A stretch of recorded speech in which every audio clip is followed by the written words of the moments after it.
that? I'm afraid I've got a favour to ask, Harriet. Will I take stamps instead of money? No, it's nothing to do with this case. It's another one. They're holding a girl on a baby snatch charge. Her name's June Robertson. Well, I can't tell you much at present, except that she abandoned the baby in Borough Park. And they picked her up later trying to hitch a lift north on the Darrow Road. She's coming before the magistrates tomorrow. Psychiatric case? Likely, but I can't say for sure. And you want me to look after things? If you wouldn't mind, I'll have the paper sent over. I mean, you'll be down there anyway. See what you can do about bail. What about sureties? Can you get them organized in time? Well, I'll do my best. I gather you won't be there yourself, Philip. Well, I can't, I'm afraid. I have to be on the 8:10 for Lincoln. Well, I'll do what I can, which may not be much. Oh, there is one other thing. I thought there might be. She's already on probation. It's a shoplifting offence 6 months ago. How much are you going to get me for this lot, then? Far too soon to say yet, Mr. Graham. You'll let me know, won't you, what the going rate is for a cripple these days? I've been here 3 months already. Everything possible will be done by way of compensation. Look, I've got 3 kids to bring up. Mr. Graham, your job is just to get well for the moment. Get well. I mean to take those bastards for every penny I can. Fact is, you were technically in the wrong operating that lathe without the guard. Whose solicitor are you? Well, I'm simply pointing out that there may be difficulties. Look, everybody leaves the guard off. The company have turned a blind eye for years. Well, it cuts your output in half otherwise, so it's in their interests. If we can establish that fact, it'll be of considerable help. Listen, those guards aren't worth a whistle anyway. Well, that flying drill, it would... Are you all right? Oh, Christ, what a bloody daft question. Can I do anything? Call a nurse? Well, just do your job. I've done mine, now do yours.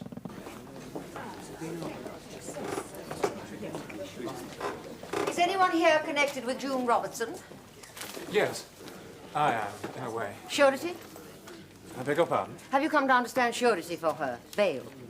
Good Lord, no. I'm Squires, Michael Squires. It was our child that was abandoned yesterday. Oh, I see. Police thought I might be able to answer a few more questions. She worked for you, I gather? Yes. As the baby's nanny? A temporary home help. We have a qualified nanny. Did she live in the house with you? For the last 2 months or so. Did you know she was on probation? Yes, the probation officer asked us to consider her for the job. She'd been broke, stole a bottle of milk and some biscuits. Hardly put her in the criminal league.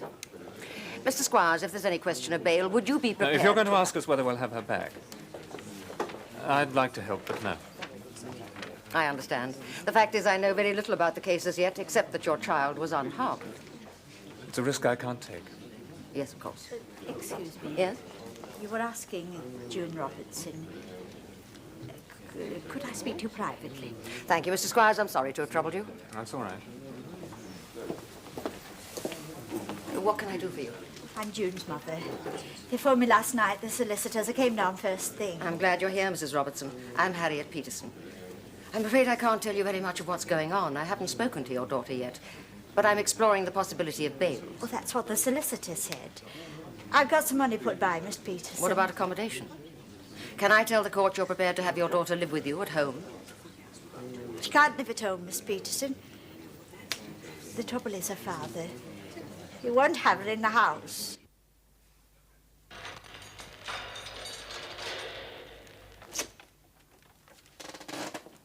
Hello, Miss Robertson. Please don't get up. I only want a moment. My name is Harriet Peterson.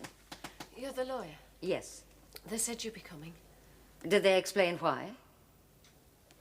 It's about bail. Do you understand what that means? Whether I stay in prison or not till the trial. That's right. Do you want me to make an application? Well, yes. I mean, rather than stay here. Well, that depends on a number of things. For instance, are you intending to plead guilty or not guilty? You don't have to make up your mind finally yet. Well, not guilty, of course. I've done nothing wrong. It's ridiculous. I shouldn't be here at all. It's all wrong. Philip, there was no point even applying for bail. She has to have somewhere to live acceptable to the court. No, her father won't have her in the house. Well, the police objected strongly. After all, she is on probation. Well, it's a simple case. They should be ready for committal in a fortnight. The most important thing is to have her seen by a psychiatrist as soon as possible. She seems to think that because she didn't harm the child, she's done nothing wrong. Dykes and Rothwell. I was led in that by Sir Neil Fraser. I remember well. I suppose if any case attempts a definition of contributory negligence in respect of a machine operator, that's it. I agree. Yes, but you see, what does it mean, contributory negligence? Who was mostly to blame? The man who supplied the machine, the man who owns the machine, or the man who operates the machine? Well, I suppose... Yes, indeed, suppose. It's a minefield of imponderables. One begins to wonder whether case law can be any guide at all on the subject. Which is why we felt that if anyone could guide us through it... Flattery, Mr. Butler, will go a long way with me, but I doubt whether it will cut much ice with the judge, particularly if we get one who believes that only a bad workman blames his tools. At least in this instance, we were in front of Richards, who has some regard for honest as opposed to merely hard labour. Well, we're in your hands, Mr. Elliot. How much has been paid into court? 25,000.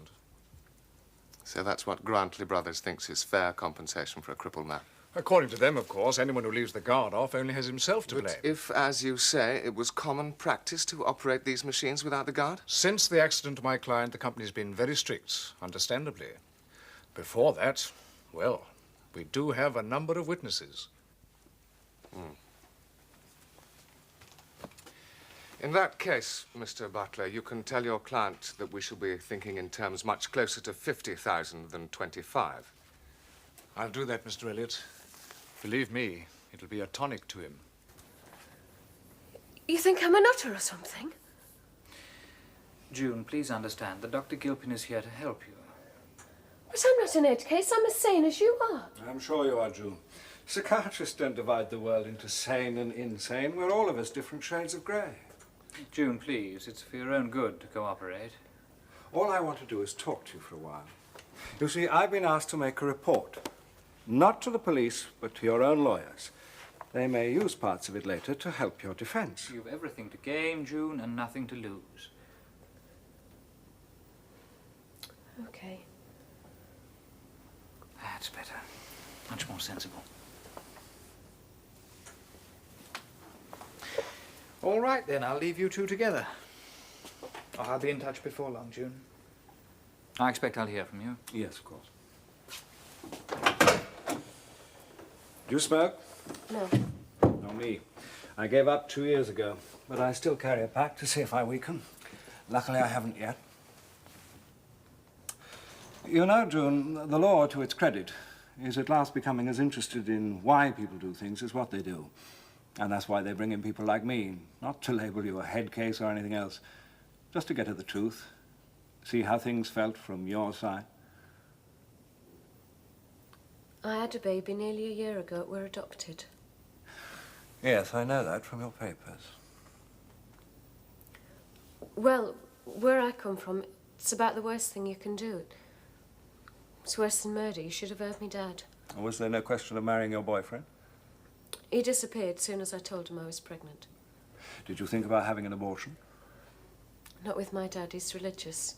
So you had no choice but to have the baby and then offer it for adoption? Not unless I left home. Did you think of leaving? Nowhere to go. Not without money. My mum was all right in the end. She'd have let me keep him. At home?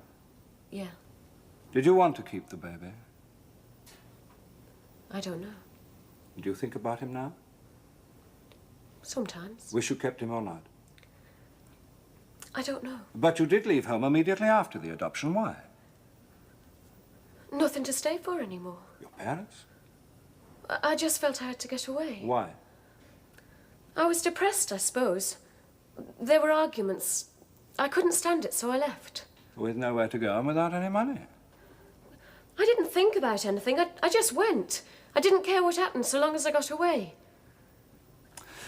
Do you think there's any connection between what happened the other day and your own baby? What went through your mind when you took that child out the other day? I just took him out for a walk. As you've done before? Yes. How often? 4 or 5 times, 6 maybe. But in the past, you'd only taken him out when asked to by his mother or his nanny, isn't that so? I thought it would be all right. So you didn't intend leaving him in the park? No, of course not. Do you want to try and tell me what happened? Well, everything was just usual. People out, children, women with their kids. Like me. I remember thinking, I bet they take me for his mother. I bet they think it's my baby in that pram. And then I thought, well, it could be, couldn't it? If I hadn't let them take mine, it could have been mine. But this one's not mine. It's somebody else's. Like mine. Mine's somebody else's now, and this one's somebody else's, and I don't want it, and I pushed the pram at the water. I just caught it in time. I thought, Christ almighty, what am I doing? What am I doing here? At the time of the incident, Miss Robertson was, in my opinion, suffering from a reactive depression arising from the adoption of her own illegitimate child, the impulsive desertion in Borough Park of the second child, and so forth and so forth and so on. I think he means she wasn't herself. It's a gift. Somebody up there loves you. Well, it should help in mitigation. Well, you're not still going to plead guilty, are you? What else? Facts aren't disputed. She took the child without permission, dumped it in the park, and bolted. But you can't plead on that, not with the psychiatrist's report. You've got to run on it. You think so? No question. Not guilty. What defense would you suggest? Automatism. Automatism. Automatism. Spontaneous pressure on the brain. Or, if that's too complicated, no intention. The girl was not responsible for her actions. You'll make the law reports. The Lord's too, most likely. Carving myself a niche in legal history is not my first priority. Harriet, the field is wide open. There's virtually no case law. And what there is can mean damn nearly anything you choose to make of it. And damn nearly anything the prosecution choose to make of it, too.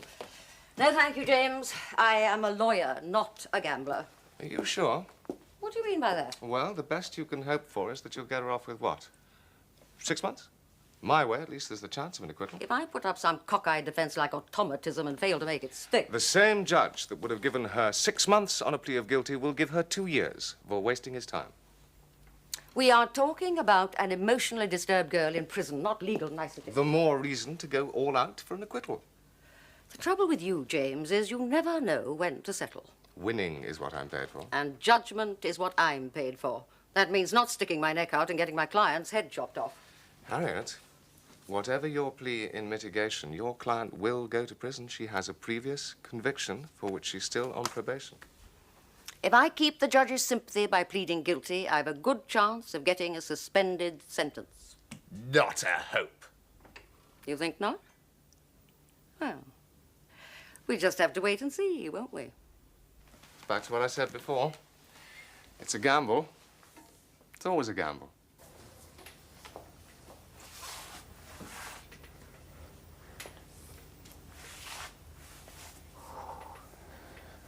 Next event of 300 yards. You're doing fine, Mr. Graham. Oh, sure. Might even be able to get to the toilet inside 6 months. You're making progress. That's what counts. As long as they don't take it off me money. Quid less for every step, eh? You leave that to me and Mr. Elliot. I hope this bloke's as good as you say. He's a fighter. We're lucky to have him. Not the only fighter, I hope. Come on, Mr. Graham, a few more steps. You've rested long enough. Forward, lean, and forward. Good.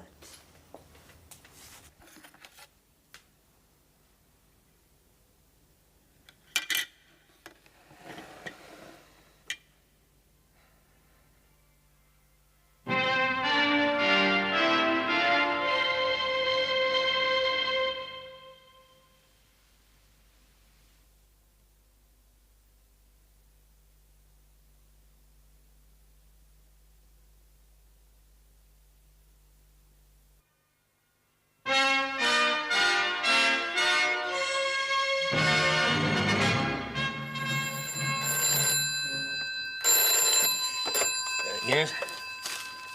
Mr. Elliot. No, I'm afraid he's out just now. Oh, quite soon, I should think. Yeah, I see. Well, can I get him to call you back when he...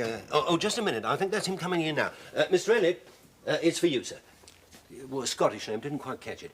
Says he's returning your call. Can I take it in here, but I won't be a second. Yeah, go ahead. Hello, Robert. Yes. Yes, hello, how are you? Good. No, I'm fine, yes. And how's Pamela? Good. Yes, well, it is. It's a long time no whatnot. I thought we might do something about it. What? Yes, of course, strictly ulterior. Well, what about the vine? Yes, about 6-ish? Fine. Yes, all right. What? Yes, all right. Yes, see you later then. Yes, bye. Well, Robert the McGregor. Oh. My esteemed opponent in this industrial injuries case. And the man who set out to be the youngest QC since Maxwell Fyfe and failed. Well, only by 18 months. He didn't like it. He's a friend of yours, then? Of sorts. Once did me the most enormous favour. Oh. Married a girlfriend of mine. According to the probation report, she left home immediately after the baby's adoption. She came down to London hoping to scrape a bit of gold from the pavements and landed up with a bunch of squatters in Camden Town. That was when she stole the milk and biscuits. Asked in court if she had anything to say, she replied, "I was hungry." It was because of that that her father finally turned her picture to the wall, I think is a phrase they have up there. That sort of man, is he? Fairly ordinary sort of domestic tyrant. Lower middle class, middle brow, Midlands warehouse manager. A staunch defender of the faith and flag, especially against his own children. Her mother seemed a decent enough little woman. Oh, I think she is. But the father rules, and he has very clear ideas about right and wrong. There's one idea I've been toying with. Well, that man I met the first morning, the baby's father. What about him? Seemed a reasonable sort of man. A bit shaken, of course, by what had happened. I think it's possible he'd speak up for the girl even now. Yes, he probably would if he was approached the right way. He's your archetypal armchair radical, isn't he? 10,000 a year unearned income, plus another 10 earned by the sweat of his brow. As what? Art editor of Homes and Beauty. Bully for him. But, as I say, good radical conscience, in need of being used. Yes, I'll have a word with him if you like. Do that, Philip. If he'd agree to appear, his wife even, for that... Oh, that's less likely. Do what you can. Talk to him. Any judge willing to fly in the face of that kind of Would have to be a hard-bitten, peevish, misanthropic sadist. Then we'll just have to hope we're in luck, won't we? Is that an ice cream? My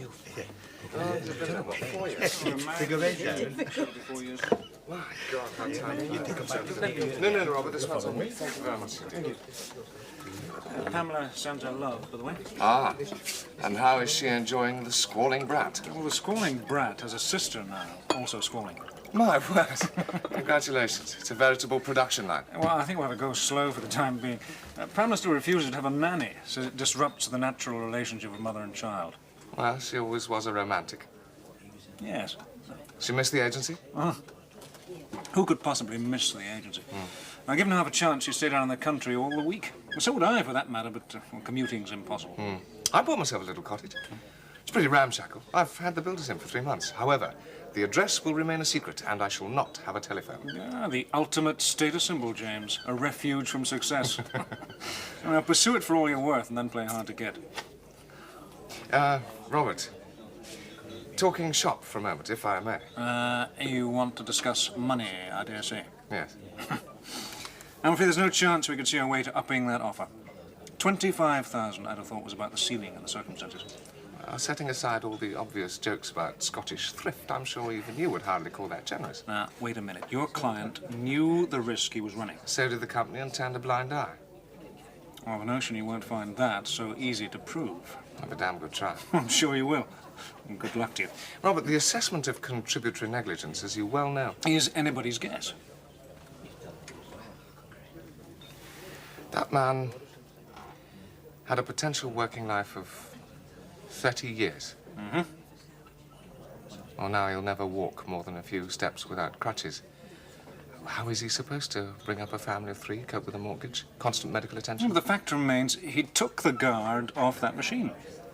Now, within the obvious limitations, you can stick a pin in a figure, and he'll as likely be right about his compensation as the next man. And your pin's in at 25? That's right.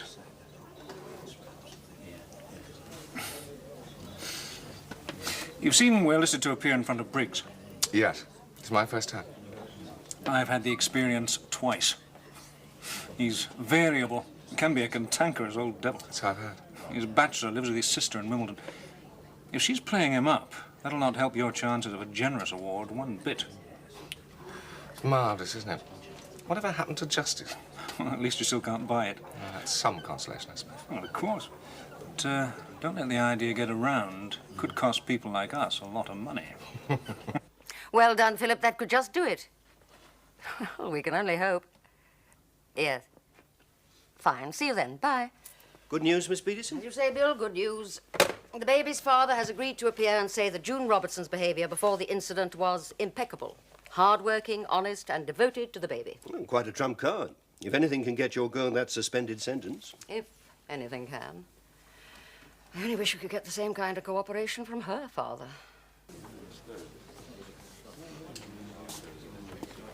Thank you. Ah, Robert.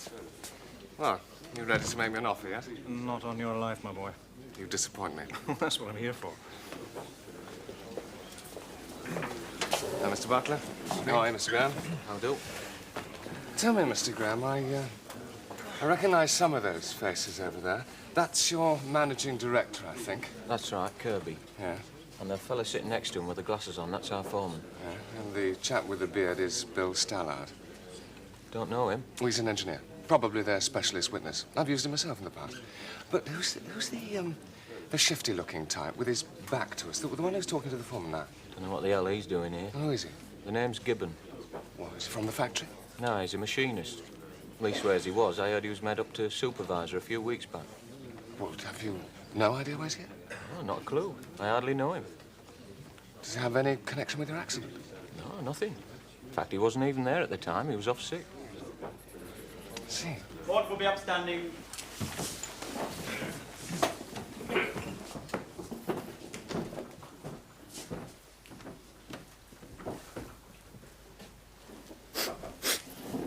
Peculiar atmosphere in this courtroom, Usher. What's this extraordinary smell? Smell, my lord? Yes, stuffiness. Are there no windows in the place? There are 2 fanlights, my lord, above the well of the court. Well, see they're open, will you?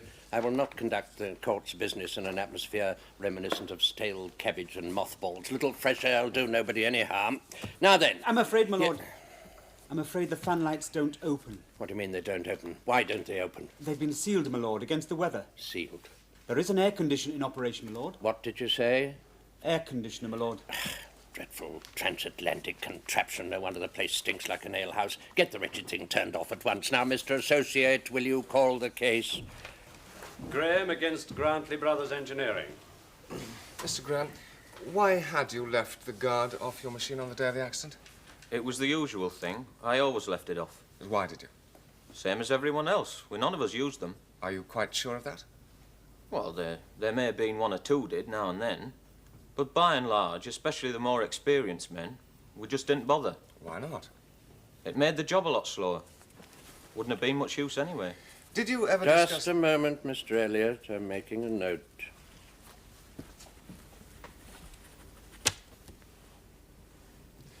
Did you ever discuss the matter with management or with any of their representatives?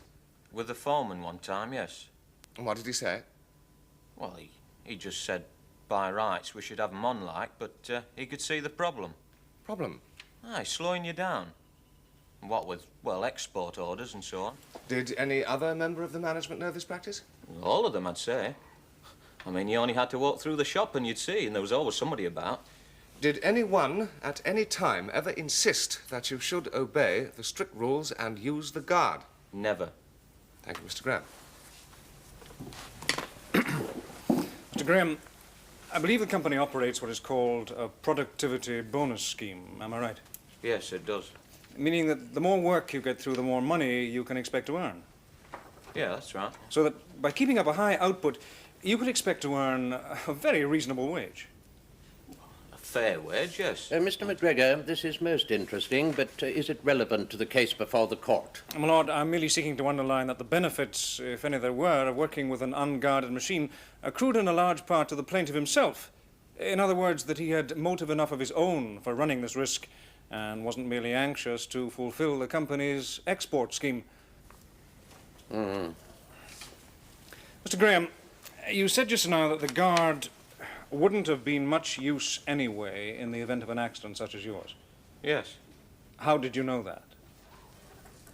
Well, Had you ever witnessed a similar accident when the guard was in use? Well, no, but... But what, Mr. Graham? Well, it was obvious. Obvious. I see. Well, Lord, I shall be calling an expert witness who will give evidence that the guards on these particular machines are wholly adequate and have in fact been proved so on a number of occasions.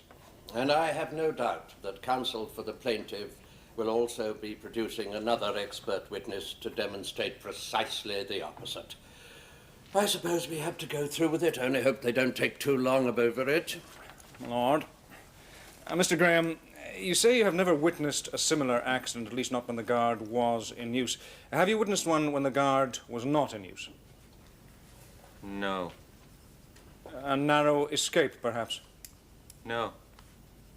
You hadn't yourself, prior to your accident, ever narrowly escaped injury while using the machine without a guard? No, never.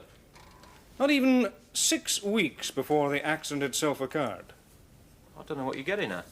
I must confess, Mr. McGregor, neither do I. Well, perhaps I should explain, my lord, Yes, a good idea. That I, too, as well as counsel for the plaintiff, should be calling one of Mr. Graham's workmates. My witness, however, will testify that some 6 weeks before his accident, Mr. Graham admitted to the witness that he had already narrowly escaped injury in identical circumstances. That's a bloody lie. Mr. Graham, you will not bring the language of the shop floor into my court.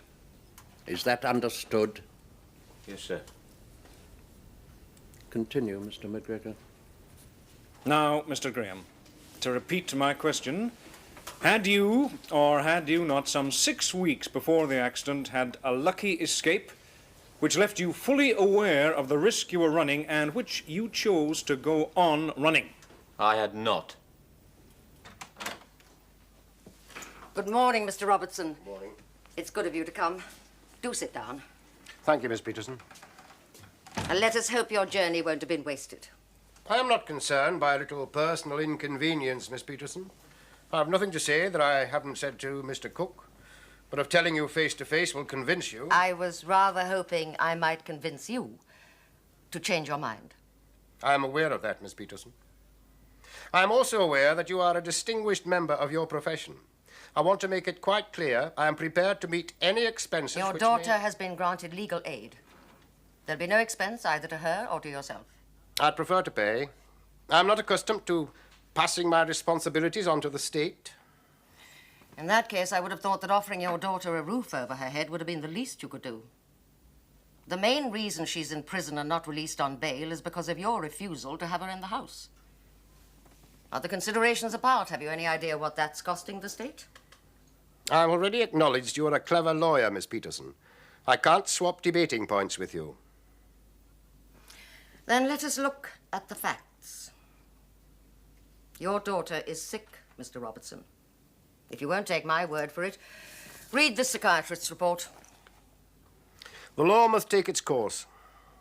What do these psychiatrists know of human nature, except for making excuses where an honest man would have the courage to admit the difference between right and wrong? I have more faith in British justice than in the words of those who speak for whoever buys their services. I'm touched by your respect for the law, Mr. Robertson. But the law's concern goes far beyond a simple definition of right and wrong, or guilt and innocence. I was not aware I spoke of any simple definition, Miss Peterson. Blessed is the man whose delight is in the law of the Lord, and in his law will he exercise himself day and night. The law of the Lord is no simple thing, Miss Peterson.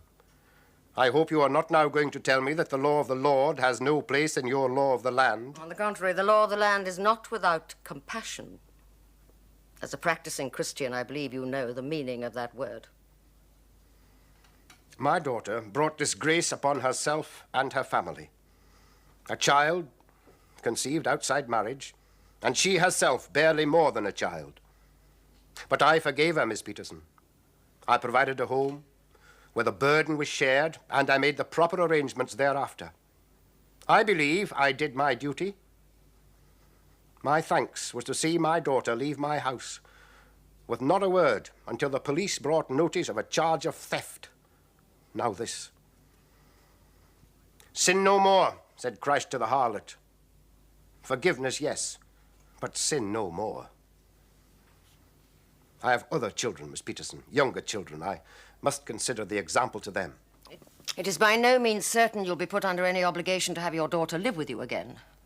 But the law, of which you have so high an opinion, will look more kindly on an offender whose father is at the very least prepared to make an appearance and show some personal interest.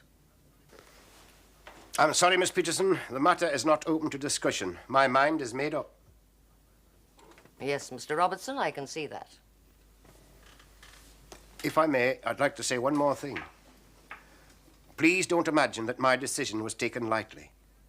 I realize it may seem hard... You don't have to explain, Mr. Robertson, at least not to me. And you have the satisfaction of having done your duty, haven't you? Yes, Miss Peterson, I have.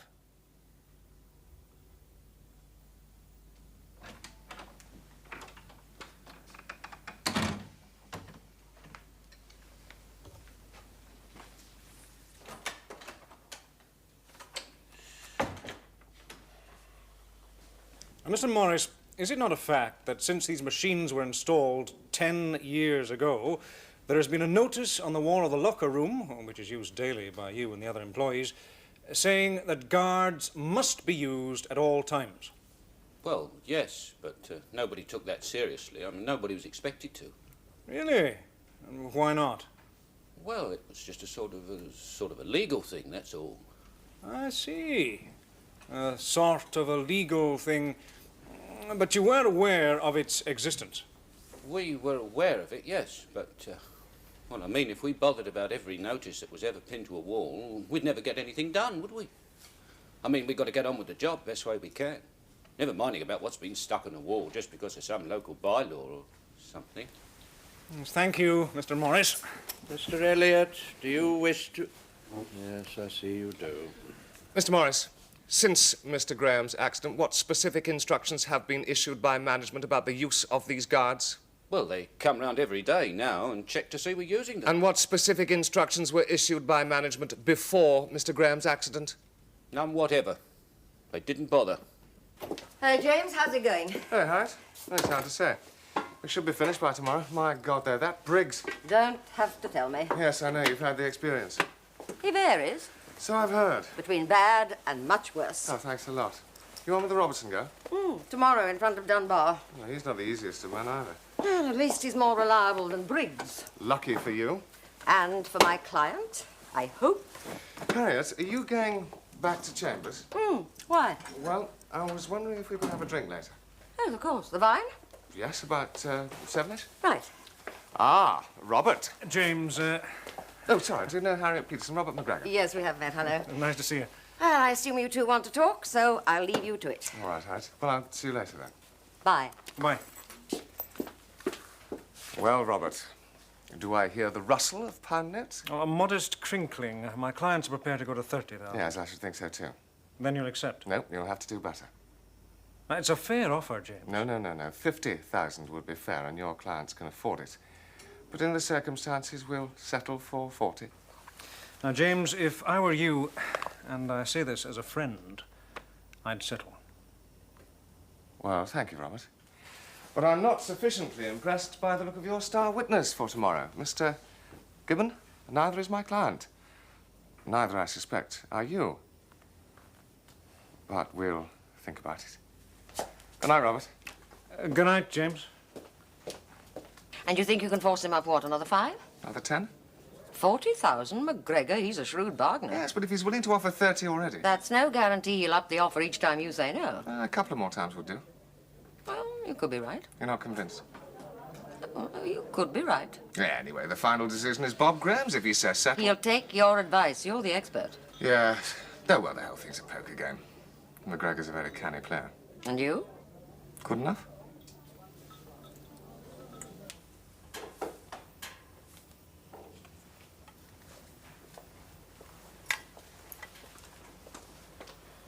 $30,000, eh? It's a considerable improvement. What do you think?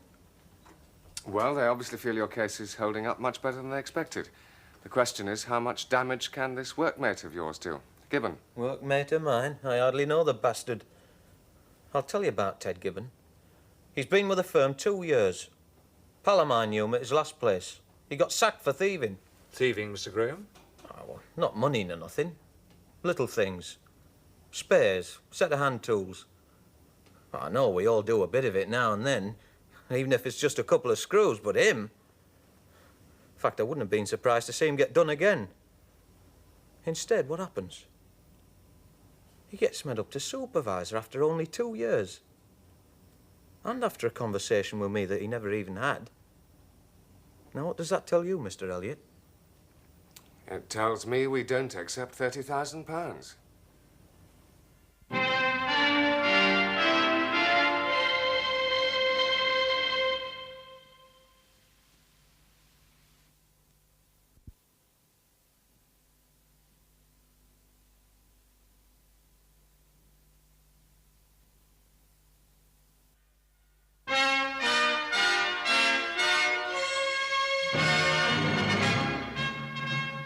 The clerk stands up and says, "Are your names June Mary Robertson?" You simply reply yes.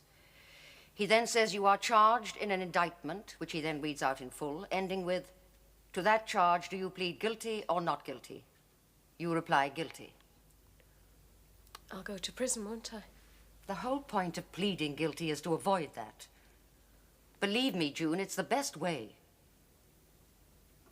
Detective Inspector Cheshire, do you produce the antecedent history of June Robertson? I do, sir. Has the accused any previous convictions? One previous conviction on the 8th of January last at Camden Magistrates Court on a charge of stealing 1 packet of biscuits and 1 bottle of milk from a supermarket. The accused pleaded guilty to the charge and was placed on probation for 12 months. In other words, Inspector, the accused is still on probation at this time? That is correct, my lord. I see. And is it right, officer, that the defendant was born and brought up in Dudley and left school at the age of 15? Can you recall Mr. Graham's precise words to you, Mr. Gibbon? No, not precise. No, sir. It was, well, what he said was he'd had a close shave. And what was his manner at that time? Oh, he was shaken and angry. He said the machines weren't safe. What did you say to him? Well, I'd asked him if he'd been using the guard. And what was his reply? He said, of course he didn't. Nobody did. Was that in fact the case? Oh, most of them didn't. A few did. Did you, for instance? Oh, yes, always. Why did you? Well, it seemed a sensible thing. Had you received any instructions on the matter? Yeah, from the foreman when I started, like he did with everybody. What did he say? Well, he just pointed out the dangers. Well, did he say anything else? Well, he said there wasn't much he could do about it, short of standing over the fellas every hour of the day. Besides, there was a notice in the locker room for all to see. They knew the dangers. Inspector, we have heard that Miss Robertson was trying to hitch a lift on the Darrow Road and that she was stopped by the police patrol because she appeared to be in an odd condition. Can you expand on that? Sort of unsteady. But not under the influence of drink or drugs? No. She was medically examined. Did she in fact know where she was or what she was doing? I don't know. She kept saying that she had to get away. From what? She didn't say. You had not at that time realized the connection between Miss Robertson and the 2 reports, one of a missing girl and a baby, and the other of an abandoned baby in Borough Park? No, miss. Did she give you the impression of being, as it were, on the run? Well, not in the conventional sense, no, not really. Thank you, Inspector. Mr. Elliot, I would have thought by now you have adequately established that Mr. Gibbon did not speak to anyone else of his conversation with the plaintiff, also that there was no witness to that conversation. I'm glad to hear it, my lord. Now, Mr. Gibbon, you are asking this court to accept your word alone that this conversation took place. That's right, yes. Your word as an honest man. Yes. Mr. Gibbon, would you care to tell the court why you were dismissed from your previous job as a machine operator with Swan Lund Brothers? I left. I wasn't dismissed. Remember, you are on oath, Mr. Gibbon. If anyone can remember so far back. With the greatest respect, my lord, it is far from easy to conduct a cross-examination while subject to these constant interruptions from the bench. Particularly, I see, when these interruptions call into question your conduct of that cross-examination. As the credibility of the plaintiff has been called into account by this witness, I would have thought it only reasonable to examine the witness's own credibility. Now, if I may continue, Mr. Gibbon, were you not promoted to your present rank of supervisor only shortly before my client had commenced his action against this company, and after you had, happily for them, recalled your conversation with him? Really, Mr. Elliot? Are you suggesting that this witness was bribed by the company with an offer of promotion to perjure himself? I'm beginning to wonder whether your vocation is for the law or for purveying the more lurid forms of detective fiction. And I am beginning to wonder whether in this court I shall have the opportunity of examining the difference. Mr. Squires, when you took Miss Robertson into your employment, you knew of her background. The probation officer spoke to us. And June herself was quite open. Had you any qualms about employing her? Oh, none whatsoever. She seemed a very decent girl. What were her duties in your home? Not duties, really. Fairly free and easy. General housework, helping out as she was asked. Sort of an au pair. How was her behavior generally? Fine. We were very fond of her. And her attitude towards the baby? She was very good with him. Had she ever taken him out in his pram? Yes, but only when she was specifically asked to. We couldn't understand what had happened, taking him without a word. It was completely out of character. This is a claim for damages resulting from an industrial accident in which the question arises as to what extent, if any, the plaintiff himself must take responsibility for his injuries. We have heard a great deal of evidence on both sides of the argument, and I intend summarizing only such part of it as I consider relevant to the central issue of contributory negligence. It may be of some comfort to Mr. Elliot if I say that, in my opinion, the evidence of Mr. Gibbon, together with Mr. Elliot's own strenuous, at times one might almost say frantic efforts to undermine it, have had no bearing on my decision either way. My lord, in my submission, this is an exceptional case in which an exception can be taken in the matter of sentence. It is a case where the accused has already suffered considerably by being kept in custody pending trial. And it is not, I suggest, a case where your lordship may feel there is any real prospect of the accused committing a similar offence in the future.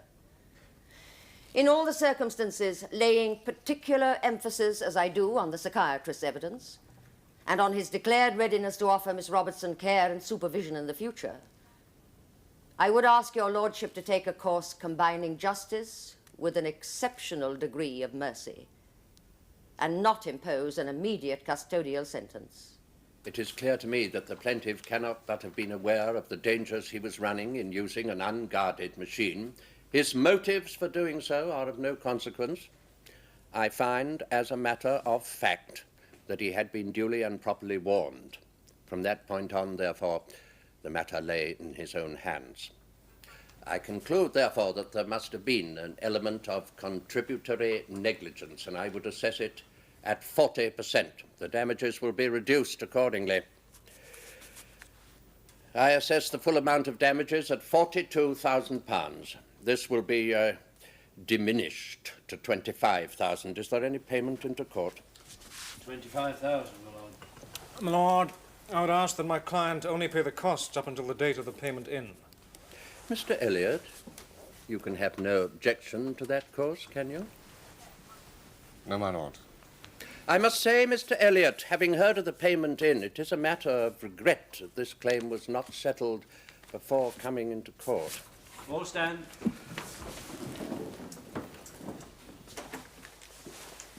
Suspended sentence. Oh, in spite of the probation order.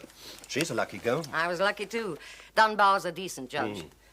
Which reminds me, Mr. Elliot?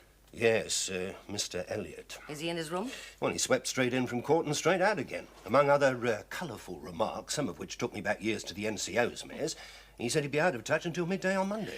Oh, one can hardly blame him. Yeah, well, there's a bit of a problem, really. A brief he should have taken with him. I phoned his flat, but there's no reply. I know where he'll be, that tumble-down cottage of his. Give it to me, Bill. I'll drop it in. Oh, you going up there? I'm meeting Dr. Moody and some friends in Wilcombe. I can make a detour. I'd be very grateful. Might even try to cheer him up. Well, rather you than me.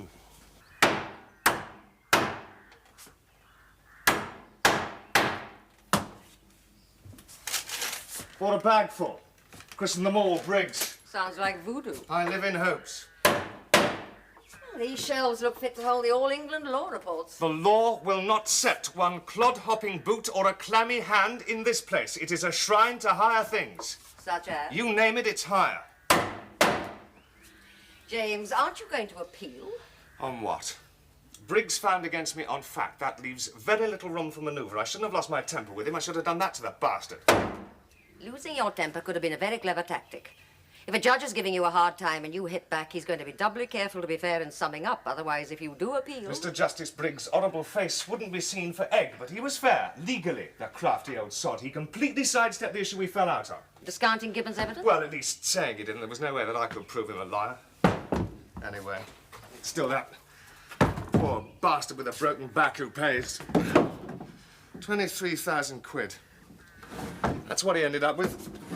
23,000 quid to last him the rest of his life. And I turned down 30. You always said I never knew when to settle. My God, what a farce. We take people's money, we give advice, we mumble reassuringly about statutes they've never heard of and we only half understand ourselves.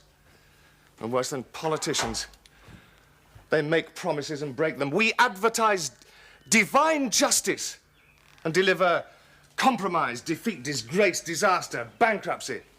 Everything except the one thing we're supposed to be about. Justice. That made me laugh. It's a lottery. A Briggs or a Dunbar. You pays your money and good luck. All very interesting, James. Now, tell me what's really worrying you.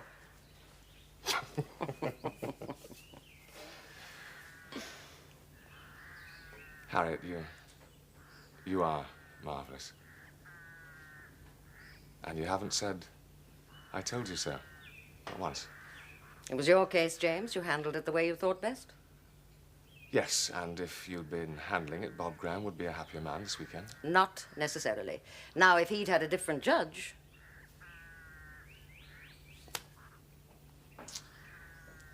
Do you remember?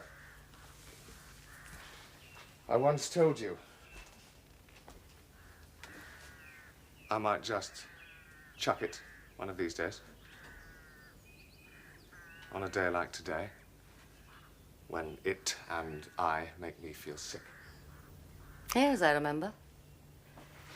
It was here.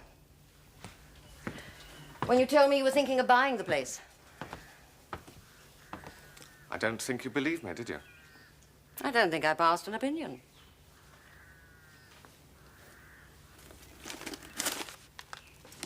What's that? Present from Bill. Frankly, I would prefer a heavy cold. Not when you've seen the fee. Whatever it is, it's more than I'm worth. Well, I'll leave it anyway.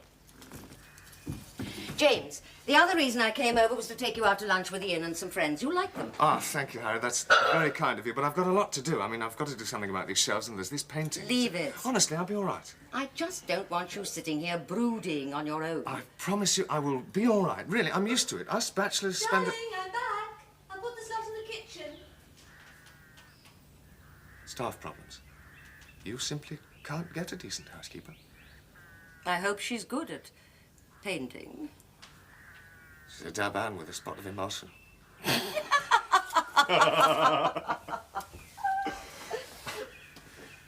Harriet,